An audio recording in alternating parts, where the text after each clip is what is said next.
Limits में हम देखेंगे कैसे हम एल्जेब्रिक लिमिट्स को निकालते हैं। कहने का मतलब कि इवैल्यूएशन ऑफ एल्जेब्रिक लिमिट्स,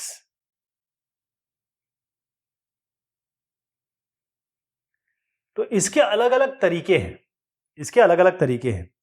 इसके अगर मैं मोटे तौर पे बताऊं तो 5 तरीके हैं। पहला जो तरीका, हम पांचों को डिस्कस करेंगे एक एक करके। पहला जो तरीका है उसको हम कहते हैं direct substitution method. Direct substitution method में क्या करते हैं हम लोग कि सीधा वैल्यू रख देते हैं।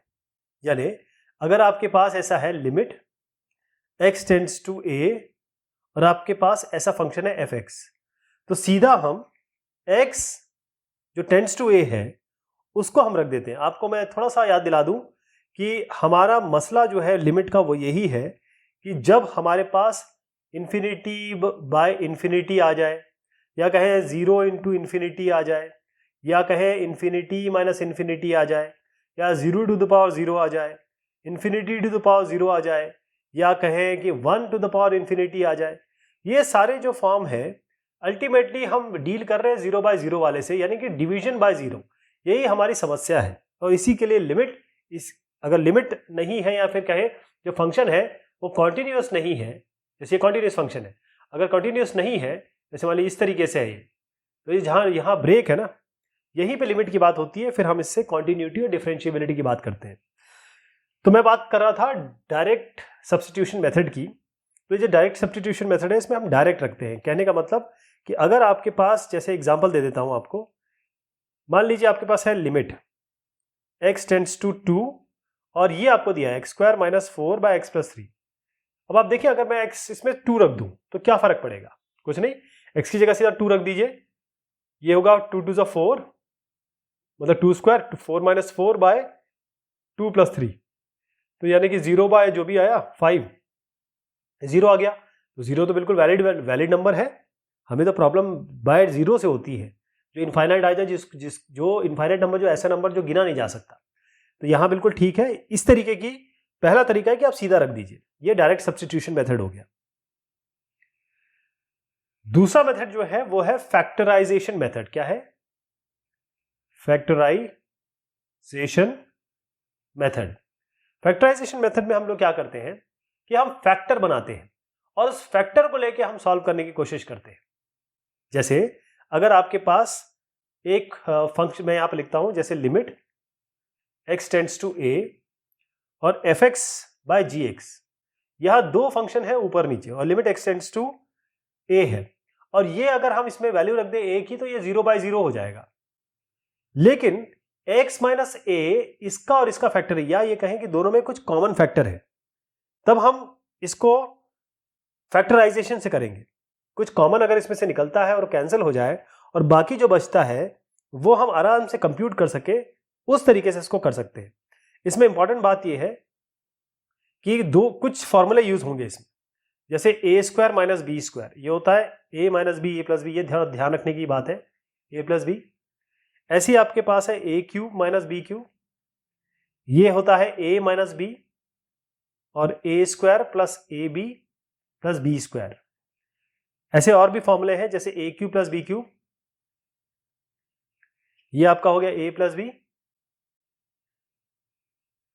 a² - ab, यहां प्लस है या माइनस ab हो जाएगा, + b²। एक और फॉर्मूला है आपका a⁴ - b⁴, ये बनेगा a² - b², ऐसे भी लिख सकते हैं इसको, a² + b²। और इसको भी खोल सकते हैं, इसको लिख सकते हैं आप a - b, a + b और a² + b²। तो ये फॉर्मूले बड़े काम आने वाले हैं इसमें जब हम इसको करेंगे। जैसे मैं आपको एक छोटा सा एग्जांपल देता हूं और इस एग्जांपल से आप समझ जाएंगे कि इसको कैसे सॉल्व किया जाएगा। हमारे पास एक इवेल्युएट करना है, लिमिट x टेंड्स टू 1 और है x³ - 1 बाय x - 1। अब ये x³ - 1 है, इसको 1³ लिख सकते हैं, 1 एक ही बात होती है, 1³ और 1 एक ही है। अब इसमें अगर आप देखें ये वाला जो है, इसमें अगर a³ - b³ का फॉर्मूला लगा दिया जाए तो क्या बनेगा? a - b, a² + b², a² + B square plus A B, है ना, ये हो जाएगा। तो क्यों ना ये फॉर्मूला लगा दिया जाए ए क्यूब माइनस बी क्यूब के लिए, और इसमें ए हम लेंगे x और b लेंगे हम 1। तो यहां लगा देते हैं इस फॉर्मूले को। इस क्या बनेगा, ये x माइनस 1 और x square plus x plus 1 divided by x minus 1। Limit तो आपकी x टेंड्स टू 1 चली आ रही है। तो इससे फायदा क्या हो रहा है कि x माइनस 1 काट दीजिए और सीधा आप x square plus x plus 1 में अगर x टेंड्स टू 1 यानी कि x1 डायरेक्ट सब्स्टिट्यूशन जो मैंने पहला मेथड बताया था वो आप यहां कर देते हैं, तो आपको क्या मिलेगा, 1 रख दीजिए, 1 1 1 1, तो ये 3 आ जाएगा इसका। तो आपकी ये जो 0 बाय 0 की समस्या है ये इसमें दूर हो गई। तो ये तरीका हो सकता है। अच्छा, कई बार क्या होता है कि लिमिट एग्जिस्ट कर रही है फंक्शन की, लेफ्ट हैंड लिमिट कर रही है, राइट हैंड लिमिट कर रही है, तो बहुत सारे परम्यूटेशन कॉम्बिनेशन बनते हैं उसको भी थोड़ा देखना पड़ता है। जो आपको तीसरा मेथड मैं बता रहा हूं वो है रैशनलाइजेशन मेथड। क्या है, रैशनलाइजेशन मेथड। ये जो रैशनलाइजेशन मेथड है इसमें खास तौर पे ऐसी समस्या आएगी आपकी 0 बाय 0 वाली और इन्फिनिटी बाय इन्फिनिटी वाली। उनको दूर करने के लिए हम रैशनलाइजेशन करेंगे। रैशनलाइजेशन का मतलब ये होता है कि ऊपर नीचे आप कॉन्जुगेट, या कहें कि अगर प्लस है तो माइनस से मल्टीप्लाई करिए, माइनस है तो प्लस से मल्टीप्लाई करिए, ताकि हम ए स्क्वायर माइनस बी स्क्वायर इस तरीके का फॉर्मूला बना सके। एग्जाम्पल के तौर पर बता देता हूं। हमारे पास है लिमिट x टेंड्स टू 0 और यह है √2 plus X minus √2 by X. अगर x टेंड्स टू 0 या x0 रख दिया जाए तो यहाँ क्या आएगा, √2, यहाँ ऊपर भी √2 और नीचे आपका आ जाएगा 0, यानी 0 बाय 0 हो गया। तो इसी तरीके का आ गया। अब इसको इस तरीके से किया जाए कुछ लिमिट निकालने के लिए कि कुछ हमारा सोल्यूशन बन पाए, तो हम इसको करेंगे कॉन्जुगेट से मल्टीप्लाई, यानी ऊपर नीचे ये जो √2 प्लस एक्स है इसको हम ऊपर नीचे मल्टीप्लाई करते हैं इसके कॉन्जुगेट से, यानी यहाँ प्लस है ना, यहाँ प्लस, यहाँ माइनस है ना, तो जो हम मल्टीप्लाई करेंगे वहां प्लस कर देंगे। √2 प्लस एक्स तो रहेगा ही, और यहां प्लस कर दीजिए।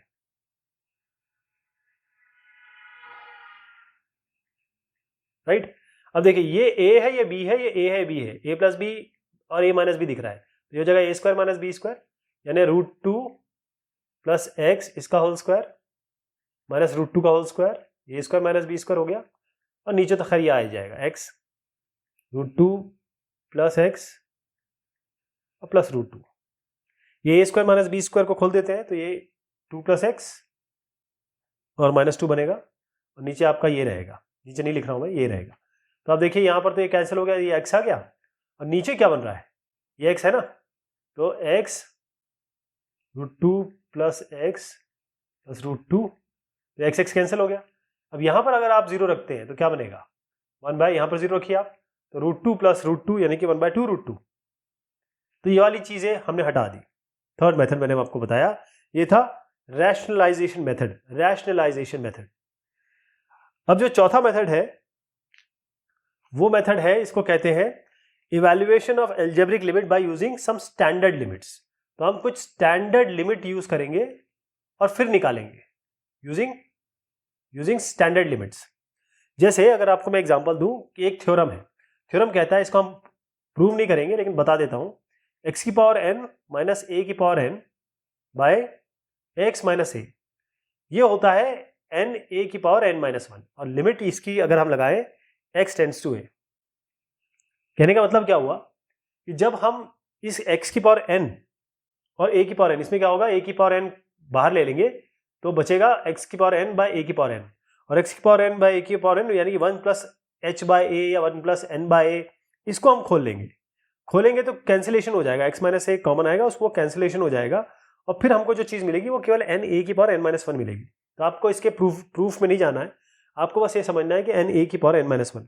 अब इससे फायदा क्या होगा, इससे फायदा ये है, मैं आपको एग्जाम्पल के तौर पर समझाता हूं कि हमारे पास एक सवाल है, लिमिट x टेंड्स टू 2 है और यह है x की power 10 minus 1024 by x minus 2।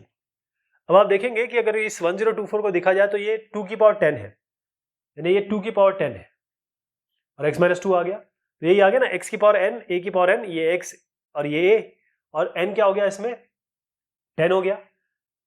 तो अगर मैं x टेंड्स टू 2 डायरेक्ट रख दूं यहाँ पर, अगर यहाँ 2 रख दें तो 2 की पावर 10 माइनस 2 की पावर 10 0 और 2 माइनस 2 0, तो 0/0 फॉर्म आ रहा है जो हम नहीं चाहते।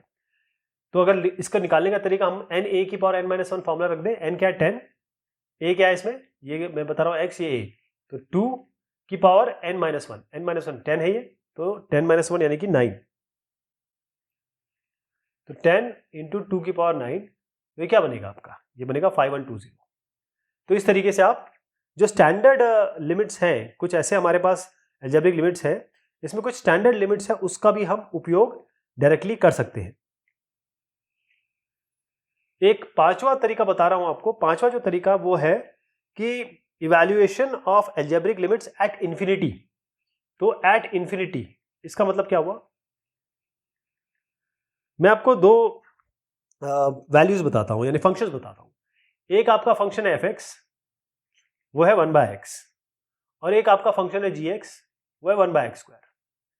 अब x जितना बड़ा होता चला जाएगा, जितना बड़ा होता चला जाएगा, मान लीजिए इसको मैं कर देता हूं लिमिट, यहां पर लिमिट भी लगा देता हूं, लिमिट x टेंड्स टू, मान लीजिए इंफिनिटी लगाएं या माइनस इंफिनिटी लगाएं, यहां पर भी आप लिमिट लगा दें, x tends to minus infinity लगा दीजिए। चलिए, तो जितनी भी बड़ी जो x इनफाइनाइट हो जाएगा, तो 1/इनफाइनाइट क्या होता है, 1 डिवाइडेड बाय बहुत बड़ा नंबर, इतना बड़ा नंबर जिसकी कल्पना भी आप नहीं कर सकते, तो ये 0 हो जाएगा। इस तरीके से ये भी 0 हो जाएगा, है ना। तो ये चीज जो है, इसी को यूज करके हम बात करेंगे कि हम कैसे सॉल्व कर सके। When x tends to infinity, जब x बहुत बड़ा नंबर हो जाता है और किसी भी नंबर को आप बहुत बड़े नंबर से जब डिवाइड करते हैं तो वो आपको 0 देगा, 0। इसमें कुछ और भी चीजें हैं, जैसे एक चीज देखिए, अगर मैं limit x tends to infinity लगा रहा हूं और यहां पर c है, मतलब x की वैल्यू है नहीं, कोई कांस्टेंट है, जैसे मैं लिमिट x टेंड्स टू 4 बोलूं आपको, ये 4 वैल्यू है, तो आपको क्या मिलेगा, क्योंकि इसमें तो x है ही नहीं, तो ये 4 ही आ जाएगा ना आंसर, ये 4 ही आ जाएगा। इसी तरीके से अगर आप चाहे प्लस इन्फिनिटी लगाइए, माइनस इन्फिनिटी लगाइए, ये वही सी ही वैल्यू आ जाएगी, कांस्टेंट आ जाएगी। अब जो मैंने आपको बताया उस तरीके से अगर आप देखें, तो यहां पर limit x tends to infinity, मतलब बहुत बड़ा नंबर है x इन्फिनिटी, और अगर आप कांस्टेंट कोई वैल्यू लें, जैसे मैंने 4, 5, 8 जो भी है, और डिवाइडेड बाय x की पावर n करें, तब आपका क्या आएगा, क्योंकि x है इन्फिनिटी, इन्फिनिटी की पावर n, इन्फिनिटी की पावर जो n है वो बहुत बड़ा नंबर हो जाएगा। इन्फिनिटी की, एक तो इन्फिनिटी ही बहुत बड़ा नंबर है, उसको भी आप n कर दें, बहुत बड़ा नंबर हो जाएगा। और किसी भी चीज को इन्फिनिटी से डिवाइड करते हैं तो ध्यान रखिएगा वो 0 आएगा, चाहे प्लस इन्फिनिटी करें चाहे माइनस इन्फिनिटी करें। तो ये चीज हम इसमें यूज करने वाले हैं। मैं आपको एग्जाम्पल से बताता हूं कि इसको हम कैसे करेंगे। तो एग्जाम्पल लिया जाए, एग्जाम्पल है हमारा, हमको limit x tends to infinity निकालना है, और यह है ax² plus bx plus c, और नीचे वाला है a, कोई नंबर अलग दे देते हैं, कुछ character, dx² plus ex plus f। अब इसमें आप देखिएगा कि अगर मैं x टेंड्स टू इन्फिनिटी लगा दूं अभी, तो infinite infinite infinite infinite, infinite को इनफाइनाइट से जोड़िए, इनफाइनाइट को इनफाइनाइट से जोड़िए, तो ये आपका इनफाइनाइट बाय इनफाइनाइट आ जाएगा, जो कि हम नहीं चाहते, जो हम नहीं चाहते। तो इसको कैसे सॉल्व करेंगे, तो इसके लिए तरीका यह है कि सबसे पहले जो हाईएस्ट पावर है x की, न्यूमरेटर डिनोमिनेटर में दोनों में देखना है आपको, सबसे हाईएस्ट क्या पावर है, 2 है, इसी नंबर से आप, इसी वैल्यू से आपको ऊपर नीचे डिवाइड कर देना है। कहने का मतलब, मैं ax² plus bx plus c, इसको भी x² से डिवाइड करूंगा हर वैल्यू को, और नीचे वाली जो वैल्यू है dx² plus ex plus f, इसको भी हम x² से डिवाइड करेंगे। हाईएस्ट पावर वाली वैल्यू को हम ऊपर नीचे डिवाइड कर देंगे, तो इससे क्या मिलेगा, ये तो कैंसिल हो जाएगा, यहां बनेगा a, यहां बनेगा x b/x, और यहां बनेगा c/x²। नीचे क्या बनेगा, सेम चीज, d plus e/x plus f/x²। अब इसमें अगर मैं लिमिट लगाऊं, देखिए आप, लिमिट मैं यहां लिख रहा हूं, लिमिट वैसे यहां लगा रहे हैं, limit x tends to infinite यहां लगा रहे हैं, तो x इनफाइनाइट यहां पर होगा, x इनफाइनाइट यहां होगा, तो a ही आएगा। मैंने आपको बताया था कोई भी वैल्यू को इनफाइनाइट से डिवाइड करें तो वो 0 आएगी, कोई भी वैल्यू को इनफाइनाइट से डिवाइड करें तो 0 आएगी। सेम डिस्कशन यहां होगा, d तो रहेगा, d के नीचे कुछ भी नहीं है, ये इनफाइनाइट हो जाएगा, ये 0 हो जाएगा, ये भी 0 हो जाएगा, तो आपका a/d आ गया। तो जो चीज इनफाइनाइट में इनफाइनाइट आने वाली थी, हमने क्या किया, हमने उसको a बाय डी फॉर्म में दर्ज कर दिया। ठीक, तो ये कुछ मेथड्स हैं, बल्कि अगर मैं प्रॉपरली आपको बताऊं तो 5 मेथड्स हैं जिसके थ्रू हम इसको सॉल्व कर सकते हैं, जो एल्जेब्रिक लिमिट्स हैं। अब इसके बाद जो हम देखेंगे वो है ट्रिग्नोमेट्रिक लिमिट्स। ट्रिग्नोमेट्रिक लिमिट्स को हम कैसे सॉल्व करते हैं वो हम अगली बार डिस्कशन करेंगे। तब के लिए शुक्रिया, मेहरबानी आप सभी की।